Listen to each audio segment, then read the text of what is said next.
اعوذ باللہ من الشیطان الرجیم بسم اللہ الرحمن الرحیم الف لام میم را تلک آیات الکتاب، یہ اللہ کی کتاب کی آیات ہیں، والذی انزل الیک من ربک الحق، اور جو چیز اے نبی آپ پر نازل کی گئی ہے آپ کے رب کی طرف سے وہ حق ہے، ولکن اکثر الناس لا یؤمنون، لیکن اکثر لوگ ایمان نہیں لاتے یا ایمان لانے والے نہیں ہیں۔ اللہ الذی رفع السماوات بغیر عمد ترونہا، اللہ ہے وہ کہ جو جس نے اٹھایا ہے آسمان کو بغیر ایسے ستونوں کے جنہیں تم دیکھتے ہو۔ یہ ساری جو بھی اس کائنات کے اندر جو بلندیاں ہیں کہیں کوئی ستون نہیں ہے، باہمی کشش کا ایک نظام ہے جس کی وجہ سے یہ تمام سیارے اور یہ ساری گیلیکسیز جو ہیں یہ قائم ہے، اپنے اپنے مدار میں ہر چیز ہے، لیکن کوئی ستون موجود نہیں ہے۔ ثم استوى علی العرش، پھر وہ متمکن ہوا عرش پر، وسخر الشمس والقمر، اور اس نے کام میں لگا دیا مسلسل سورج کو بھی اور چاند کو بھی، کل یجری لاجل مسمى، یہ سب کے سب چل رہے ہیں، ہر شے چل رہی ہے، کسی شے کے لیے یہاں کسی سکون کا اور قیام کا کوئی امکان ہی نہیں، ہر شے چل رہی ہے، ہر شے حرکت میں ہے۔ کل یجری لاجل مسمى، ہر شے چل رہی ہے ایک وقت معین تک کے لیے، ہر ایک کے لیے ایک مہلت ہے، مدت ہے، ہر گیلیکسی کا ایک وقت معین ہے، اسی طریقے سے ہر سٹار کی ایک زندگی ہے، ہر سٹار کے ساتھ پھر جو اس کے سورج ہیں ان کی زندگی ہے، اور سورج کے ساتھ اگر کوئی کنبہ ہے اس کا، جیسا کہ ہمارا یہ ہے سولر سسٹم، ان میں سے ہر ایک کی زندگی ہے۔ یدبر الامر یفصل الآیات، وہ تدبیر فرماتا ہے اپنے امر کی اور واضح کرتا ہے اور تفصیل بیان کرتا ہے اپنی آیات کی، لعلکم بلقاء ربکم توقنون، تاکہ تم اپنے رب کے ساتھ ملاقات پر یقین کرو۔ وَهُوَ الَّذِي مَدَّ الْأَرْضَ، اور اسی نے زمین کو کھینچ دیا، پھیلا دیا، وَجَعَلَ فِيهَا رَوَاسِيَ وَأَنْهَارًا، اور اس میں لنگر بھی ڈال دیے یعنی پہاڑ، وَأَنْهَارًا، اور ندیاں بہا دیں، وَمِن كُلِّ الثَّمَرَاتِ جَعَلَ فِيهَا زَوْجَيْنِ اثْنَيْنِ، اور ہر طرح کے میووں میں اس نے جوڑے رکھے۔ یہ آپ کو معلوم ہے نباتات کے عالم میں بھی میل اور فیمیل فلاورز ہوتے ہیں، یا ایک ہی فلاور ہے اس کا ایک میل حصہ بھی ہے فیمیل حصہ بھی ہے، تو زوجین کی جو نسبت ہے، من كُلِّ شَيْءٍ خَلَقْنَا زَوْجَيْن، یہ گویا کہ اللہ تعالیٰ نے اس عالم خلق کے اندر ایک قاعدہ کلیہ کے طور پر رکھا ہے۔ یغشی اللیل النہار، وہ ڈھانک دیتا ہے دن پر رات کو۔ ان فی ذلک لآیات لقوم یتفکرون، یقیناً اس میں نشانیاں ہیں تفکر کرنے والوں کے لیے، غور کرنے والوں کے لیے۔ وفی الارض قطع متجاورات، زمین میں ٹکڑے ہوتے ہیں، زمین کے قطعات ہوتے ہیں جو ایک دوسرے سے بالکل متصل ہوتے ہیں۔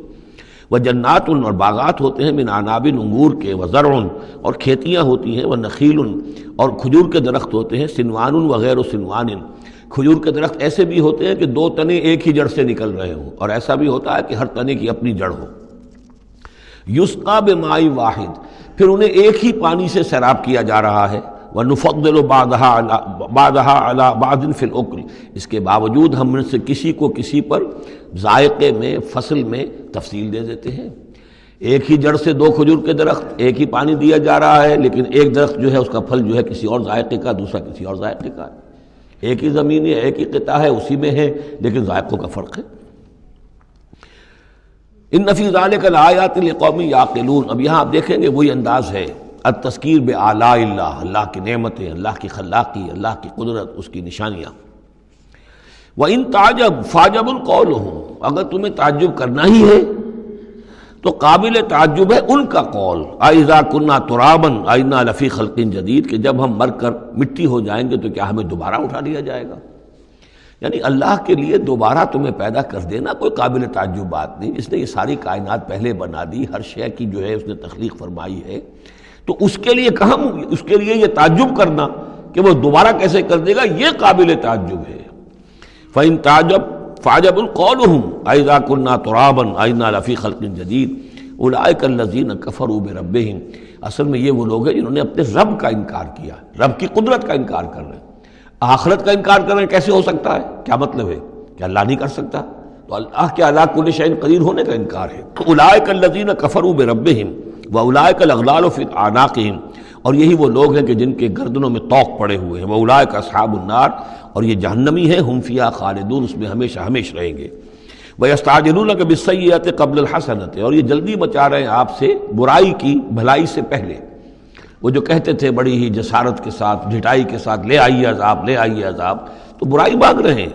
قد خلت من قبلہم المثلات، اور ان سے پہلے بہت سی مثالیں گزر چکی ہیں، بہت سی قومیں ہلاک ہو چکی ہیں۔ وَإِنَّ رَبَّكَ لَذُو مَغْفِرَةٍ لِلنَّاسِ، اور یقیناً آپ کا رب جو ہے وہ لوگوں کے حق میں معاف کرنے والا ہے، وہ دیر لگا رہا ہے، وہ تاخیر کر رہا ہے، وہ اس طرح کا حصی معجزہ نہیں دکھا رہا، یہ اس کی نرمی ہے، اس کی شان غفاری ہے۔ علی ظلمہم، ان کے ظلم کے باوجود اللہ تعالیٰ جو ہے ان کو معاف کر رہا ہے۔ وَإِنَّ رَبَّكَ لَشَدِيدُ الْعِقَابِ، اور یقیناً اللہ تعالیٰ آپ کا رب جو ہے وہ پھر سزا دینے میں بھی سخت ہے۔ وَيَقُولُ الَّذِينَ كَفَرُوا لَوْلَا أُنزِلَ عَلَيْهِ آيَةٌ مِّن رَّبِّهِ، وہی ایک دلیل ان کے پاس جو رہ گئی تھی جس کے سوا کوئی اور دلیل نہیں تھی، اور وہ کہتے ہیں یہ کافر کیوں نہیں اتاری گئی ان پر کوئی نشانی ان کے رب کی طرف سے، کوئی حصی معجزہ کیوں نہیں دکھایا محمد نے صلی اللہ علیہ وسلم۔ انما انت منذر ولکل قوم ہاد، تو اے نبی آپ جان لیجئے آپ ہیں بس خبردار کر دینے والے، آپ ہیں بشیر ہیں، نذیر ہیں، آپ کا کام تبلیغ ہے، ابلاغ ہے، تذکیر ہے، باقی ہر قوم کے لیے ہم نے ہادی بھیجے ہیں، اسی طرح آپ کو ہم نے ان کے لیے بھیجا، ان کی ہدایت کے لیے۔